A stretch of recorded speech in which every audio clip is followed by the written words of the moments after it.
Hey guys, so the punishing, as I would call it, fatigue pains in my body have lifted, and I'm very grateful that they have.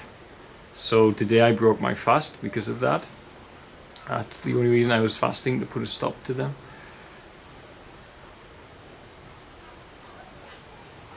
I wanted to make a little video. I'm going to make a few videos. I'm going to make one about fasting shortly. There's a thunderstorm rolling in, so I'll have to make it quick or you won't be able to hear me for the rain on the metal roofs that we have here. First thing I want to say, there seemed to be a little confusion, but it really showed me something about myself when I'm in a very alert state from fasting. Normally, I can have a load of very encouraging, positive comments, and I'm so grateful for them always. I read every comment. I don't reply to everybody, I don't have time, but I read them all. And they make me feel good. There's some really nice advice, links to videos, and I appreciate and I love every single one of you that takes the time to write something or comment or send me a private message, and I'm grateful for that. But what I sometimes do is I reply because I get stimulated within my ego, which is something we are all battling. I never once claimed to be free of my ego.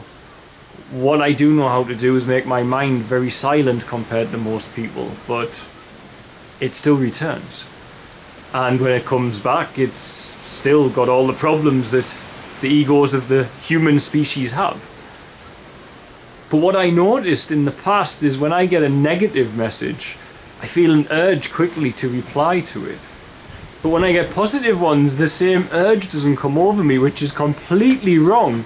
But it's just part of how we work. I think everybody knows this. But what I noticed last night, and it was very important for me,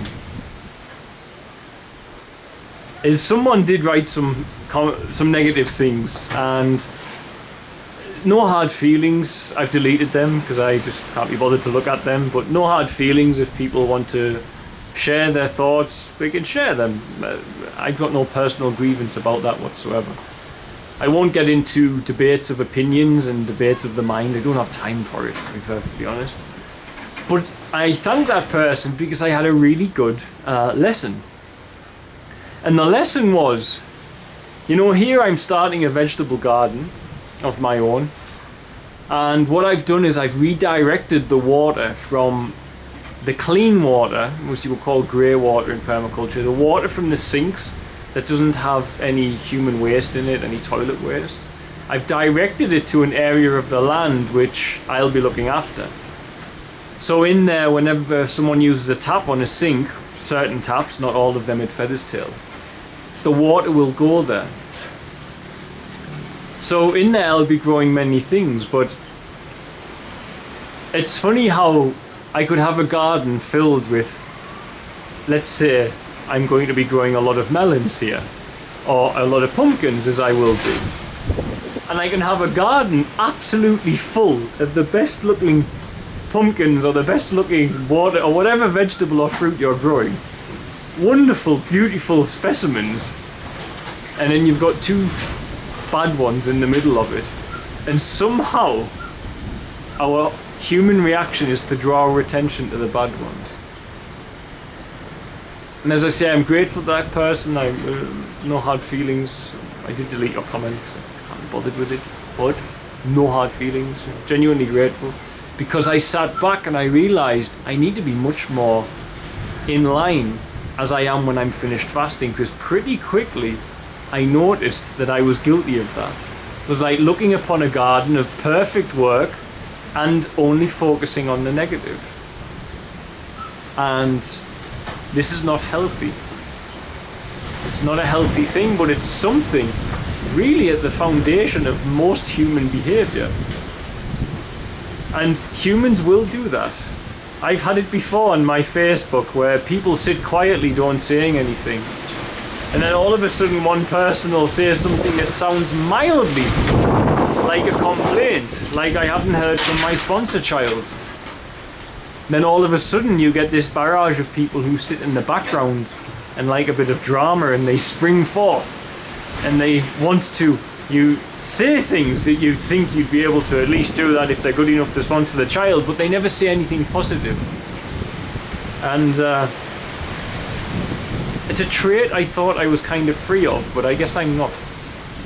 And I think, to be honest, there was a time I was free of these, dancing with these lower responses from lower emotions, and I think that gives me a great deal of guidance as to how far out of my spiritual practice and center I've come, being so deeply attached to the physical aspect of my work here, and necessarily so in most occasions.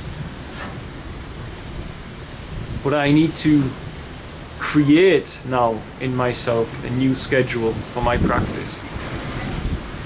I am gifted that if I don't want to think, I don't have to think. And when I don't want to think, as I say to everybody, this is when I can hear God and angels and direction, and I get synchronicities, and I hear all those things when I don't think. And being able to not think when I wish to not think is a gift. I know for many people it takes so long to do, and I couldn't do that initially. But what I have to now work on is not rely on that skill, because I have that skill. I've taught myself that. But I can't just rely on that alone, because I have to start remembering to catch my mind as well. And it's not about pushing your mind around. It's about giving attention to the attention that you're giving. And this is something I've noticed at the end of my fast, because I'm more alert, that I've done. And normally I might very well have wrote a message back to them and not wrote to any of the nice comments that people wrote, and thought nothing of it. So I thank that person for that lesson. Never look upon a garden of good work and focus on your one problem within there. Don't do it. For every aspect of your human nature will want you to do it in your emotion. You need to transcend that emotion. You need to be above it. Because that's where we are most efficient. And efficiency is what God is looking for from us. That much I'm sure.